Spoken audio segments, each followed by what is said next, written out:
मराठी, ते धडक ते धडक. गावरान परंपरेच्या स्वादाला घरगुती मायेचा स्पर्श आणि घाण्यावरील शुद्ध तेलाची हमी. विविध मसाले, तुमच्या जेवणाला देतात परिपूर्णता. याशिवाय आपल्या जेवणासोबत तोंडी लावण्यासाठी सर्व प्रकारच्या चविष्ट आणि चटकदार चटणी आणि एकदम शुद्ध प्रतीचे घाण्यावरील ताजे तेल देखील आम्ही काढून देणार. तर आमच्याकडे विविध प्रकारच्या शेवया देखील खवय्यांचा आनंद द्विगुणितच करणार. महात्मा गांधी विद्या मंदिर समोर विट्याचा राजा कॉर्नर येथे आजच या आणि अनुभवा ओम श्री गुरुमाऊलीची झणझणीत दर्जेदार चव. ओम श्री गुरुमाऊली स्पेशल चटणी, ड्रायफ्रुट्स अँड मसाले, चव जी कायम लक्षात राहील. संपर्क आपल्या स्क्रीनवर. कान, नाक आणि घशा संदर्भातील आजाराची आता चिंता सोडा. विटा शहरात अत्याधुनिक तंत्रज्ञानाद्वारे आता अचूक निदान आणि खात्रीशीर उपचार उपलब्ध. डॉक्टर ऐश्वर्या काकडे यांचे श्री समर्थ कान नाक घसा हॉस्पिटल 24 तास आपल्या सेवेसाठी सज्ज. संपर्क आपल्या स्क्रीनवर. अध्यक्ष महोदय, शुक्रवार दिनांक 6 मार्च 2026 रोजी बाबासाहेब थोडक्यात मुद्दे मांडा. हो साहेब, राज्याचे वित्तमंत्री व मुख्यमंत्री आदरणीय देवेंद्र फडणवीस साहेब यांनी अर्थसंकल्प मांडला. त्या अर्थसंकल्पाला पाठिंबा देण्यासाठी मी या ठिकाणी उपस्थित आहे. अध्यक्ष महोदय, बोलण्याची संधी दिल्याबद्दल आभार आहे. मी तुमचा बहुमूल्य वेळ आणि अधिकाऱ्यांची होणारी चलबिचल बघून मी माझे जवळपास 5-7 पानं ऑलरेडी कमी केलेले आहेत. त्यामुळे जे काही मी मुद्दे थोडक्यात मांडतो ते फक्त तुम्ही मला थोडी संधी द्यावी अशी माझी विनंती आहे. एका पानावर बोला. 1-2 पानं फक्त वाचून दाखवतो साहेब. अध्यक्ष महोदय, मी ह्या सभागृहाचा पहिल्यांदा निवडून आलेला सदस्य आहे. मी माझ्या विधिमंडळातल्या पहिल्या भाषणामध्ये ज्यावेळी इथं मनोगत व्यक्त करत होतो त्यावेळेला आदरणीय मुख्यमंत्री साहेब आणि दोन्ही उपमुख्यमंत्र्यांचा उल्लेख करत असताना मी ब्रह्मा विष्णू महेश असा त्या ठिकाणी उल्लेख केला होता. आणि आज मात्र भाषणाला उभा झाल्यानंतर अध्यक्ष महोदय, त्या त्रिमूर्तीमधले अजितदादा आपल्यामध्ये नाहीत याची वेदना मनामध्ये प्रचंड या ठिकाणी लागून राहिलेली आहे. आणि पण आज सुनेत्रा वहिनी ज्या खंबीरपणाने कारभार सांभाळत आहेत हे पाहून आम्हाला तरुण निश्चितपणे एक प्रेरणा मिळेल असं वाटतंय. ब्रह्मा विष्णू महेश यापैकी अजितदादा जरी सोडून गेले असले तरी सुनेत्रा वहिनी आमच्यासाठी महिषासुरमर्दिनी म्हणजे देवी दुर्गेचं एक पराक्रमी रूप धारण करून या राज्याला न्याय देण्याची भूमिका त्या निश्चितपणे पार पडतील अशी माझी अपेक्षा आहे. अध्यक्ष महोदय, मरावे परी कीर्तिरूपी ओरावे या उक्तीप्रमाणे या सभागृहात अजितदादांची कीर्ती कायम राहील. अर्थसंकल्प सादर करत असताना आदरणीय मुख्यमंत्री फडणवीस साहेबांनी दादांचे यथोचित स्मारक करण्याचा जो निर्णय घेतलाय तो खऱ्या अर्थानं आमच्यासाठी अत्यंत भावनेचा विषय आहे. माणूस गेल्यानंतर सुद्धा देखील मैत्री कशी जपावी याचे एक उत्कृष्ट उदाहरण या निमित्तानं का होईना पण आदरणीय मुख्यमंत्र्यांनी आपल्यासमोर ठेवलंय. अध्यक्ष महोदय, बजेटमध्ये अनेक तरतुदी आहेत पण मी अगदी थोडक्यामध्ये माझ्या काही अपेक्षा ठिकाणी व्यक्त करणार आहे. मी संपूर्ण महायुती सरकारचा आदरणीय मुख्यमंत्री महोदय दोन्ही उपमुख्यमंत्र्यांचं मनापासून आभार मानतो. कारण महाराष्ट्रातील तमाम शेतकऱ्यांसाठी पुण्यश्लोक अहिल्यादेवी होळकर शेतकरी कर्जमाफी योजना या सरकारनं जाहीर केली. विधानसभेच्या निवडणुकीला जो शब्द दिला होता तो शब्द आज आम्ही पूर्णत्वास नेतो याचा आम्हाला विशेष मनापासून आभार आहे.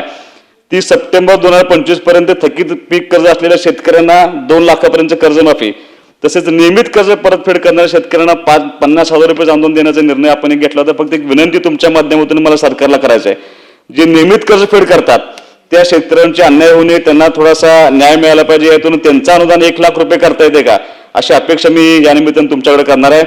त्याचबरोबर सगळ्यात महत्त्वाचा निर्णय म्हणजे शेतकरी कायमस्वरूपी कर्जमुक्त व्हावा या हेतून एक समिती स्थापन करण्याचा निर्णय माननीय मुख्यमंत्री महोदयांनी घेतला आणि त्यांच्या शिफारशीनुसार इथून पुढे काम करण्याची जबाबदारी त्यांनी स्वीकारलेली आहे. राज्य शासनाच्या वतीनं ॲग्रोटेक असेल, ॲग्रीटेक असेल, महावेद असेल, क्रॉपसॅप असेल, महाडीबीटी असेल इत्यादी डिजिटल प्लॅटफॉर्मच्या माध्यमातून एकात्मिक इकोसिस्टम उभा करण्याचा निर्णय निश्चितपणे घेतलेला आहे. मुख्यमंत्री बळीराजा मोफत योजना सुरूच राहणार असल्याची घोषणा त्यांनी केलेली आहे. त्यासाठी तब्बल 20,000 कोटींची तरतूद केली. यापूर्वी 32,756 कोटी रुपये या ठिकाणी दिलेले आहेत. एक महत्वाचा निर्णय या बजेटमध्ये घेण्यात आला तो म्हणजे स्वर्गीय गोपीनाथ मुंडे अपघात सानुग्रह योजनेमध्ये शेतमजुरांचा समावेश केल्याबद्दल मी तुमचा मनापासून या ठिकाणी आभार मानतोय. सिंचनाच्या बाबतीमध्ये खूप मोठी तरतूद या बजेटमध्ये केलेल्या. अध्यक्ष महोदय, मी अशा मतदारसंघाचं प्रतिनिधित्व करतो की ज्या मतदारसंघामध्ये पिण्याच्या पाण्याची सुद्धा भ्रांत होती, पण महायुतीच्या सरकारच्या माध्यमातून आशिया खंडातली सगळ्यात मोठी लिफ्ट इरिगेशन स्कीम पूर्ण करण्याचा निर्णय आपल्या सरकारने घेतला. ते आज पूर्णत्वास जाते. त्याच्या 6व्या टप्प्यासाठी थोडी तरतूद करावी अशी मी या निमित्तानं विनंती करणार आहे. अर्थसंकल्पामध्ये कोल्हापूर सांगली जिल्ह्यातील पूर निवारणासाठी जागतिक बँकेच्या मदतीने 2240 कोटीचा प्रकल्प कृष्णा खोऱ्याचे पुराचे पाणी वाहून नेण्यासाठी ते उपयोग करणार आहेत. माझी विनंती एवढीच आहे की ते करत असताना दुष्काळी भागामध्ये जे पाझर तलाव आहेत त्या पाझर तलावांचं साठवण तलावामध्ये रूपांतर करून ते पाणी त्याच्यामध्ये सोडण्यासाठी तुम्ही प्रयत्न करावा अशी विनंती करतो. अध्यक्ष महोदय, महिलांसाठी भरीव तरतूद करण्यात आली आहे. मुख्यमंत्री माझी लाडकी बहीण योजनेसाठी भरीव तरतूद केलेली आहे. सगळ्यात महत्वाचं, एकल महिलांसाठी त्यांचं सर्वेक्षण सुरू असून तो अहवाल आल्यानंतर याच्यासाठी पुढचं धोरण ठरवण्याचा निर्णय राज्य सरकारने घेतलेला आहे. राज्यात 27 लाख लखपती दिदी झाले आहेत, त्याचंही पुढे काम चालू आहे. बचत गटाच्या माध्यमातून ज्या वस्तू उत्पादित केल्या जातात त्या वस्तूंचं मार्केटिंग करण्यासाठी 13 जिल्ह्यामध्ये उमेद मॉल उभारण्यात येणार आहे. माझी विनंती एवढीच आहे की असे मॉल तालुका स्तरावरती उभा करण्याचा निर्णय आपण राज्य शासनाच्या वतीने घ्यावा अशी मी विनंती करणार आहे. अध्यक्ष महोदय, मी बरेच मुद्दे बोलणार होते पण आता तुमच्या आदेशाप्रमाणे मी माझे थोडक्यात मनोगत या ठिकाणी व्यक्त करतोय. सामाजिक न्याय व कल्याण विभागासाठी अनेक गोष्टींची तरतूद केलेली आहे. अनुसूचित जाती गटासाठी 23,150 कोटींची तरतूद केलेली आहे. ओबीसी, धनगर, गोवारी घटकांसाठी भरीव तरतूद केलेलं आहे. दिव्यांगांसाठी सुद्धा सर्व सुविधा एका ठिकाणी आणण्यासाठी दिव्यांग सहाय्यक संकेतस्थळ तसेच डीपीडीसी मध्ये 1% निधीची तरतूद केलेली आहे. अध्यक्ष महोदय, एक महत्वाची बाब मी तुमच्या समोर आज या निमित्तानं मंत्री महोदय या ठिकाणी बसले. एक तृतीय पंथांच्या विकासासाठी, स्वयंरोजगारासाठी व्यवसायाची बीज भांडवल देण्याचा एक निर्णय आपण घेतलाय. अध्यक्ष महोदय, कदाचित माझी माहिती अपुरी असेल पण मी माझ्या आटपाडी तालुक्यामध्ये आता जी पंचायत समिती निवडणूक झाली होती त्या निवडणुकीमध्ये दिलीप हेगडे नावाचे एक तृतीयपंथी आम्ही पंचायत समितीला राज्यातली सगळ्यात पहिली सीट पंचायत समितीला निवडून आणण्यामध्ये आम्हाला त्या ठिकाणी यश आलं होतं. माझी विनंती एवढीच आहे, मी त्यांचा उल्लेख आज या निमित्तानं एवढ्यासाठीच करतोय की ते पंचायत समितीला रेकॉर्ड ब्रेक मताने विजयी झाले.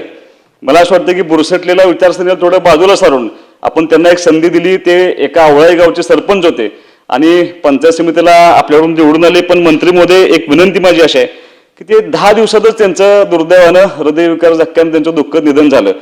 या योजनेमध्ये त्यांच्या नावाचा कुठं आपल्याला समावेश करता आला, कारण महाराष्ट्रातली पहिली तृतीयपंथी व्यक्ती पंचायत समितीला निवडून आलेली ती दिलीप हेगडे होते.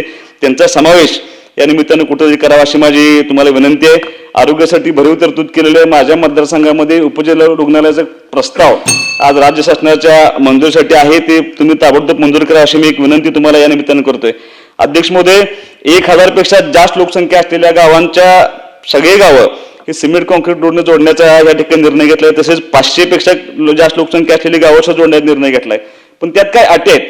त्या अटी अशा आहेत की त्या गावापासून MDR रस्ता किंवा स्टेट हायवे गेला नसला पाहिजे. जर अशा अटी टाकल्या तर माझ्या मतदारसंघामध्ये अशी 4च गावं सापडत आहेत.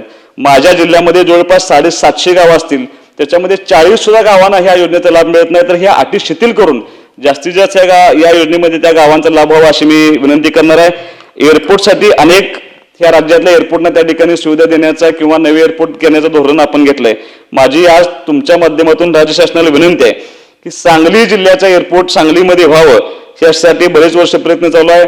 त्यासाठी MIDCनं जागा हस्तांतर करण्याचा प्रयत्न चालू केला आहे. फक्त माझी विनंती आहे की आपल्या माध्यमातून मुख्यमंत्री महोदयांनी याच्यावरती ताबडतोब लक्ष घालून सांगलीमध्ये ताबडतोब एअरपोर्ट व्हावं यासाठी मी तुमच्या माध्यमातून विनंती करतो. अध्यक्ष महोदय, तुम्ही बोलण्याची संधी दिली त्याबद्दल तुमचं मनापासून या ठिकाणी आभार मानतो. सांगता येईना आणि सहनही होईना, शौचा वाटे रक्तस्राव, वेदना, वारंवार शौचास होणे हा मूळव्याध नाही ना? मिळवा कायमचा आराम, तोही एका दिवसात, वेदनारहित विना टाका. मूळव्याधीवर औषधोपचाराबरोबर लेझर व इंजेक्शनची खास सुविधा देणारे विट्यातील पहिलेच हॉस्पिटल डॉक्टर बंडगर यांचे मूळव्याध स्पेशालिटी हॉस्पिटल, अनुराज हॉस्पिटल शेजारी, SC स्टँडच्या बाजूला, खानापूर रोड, विटा.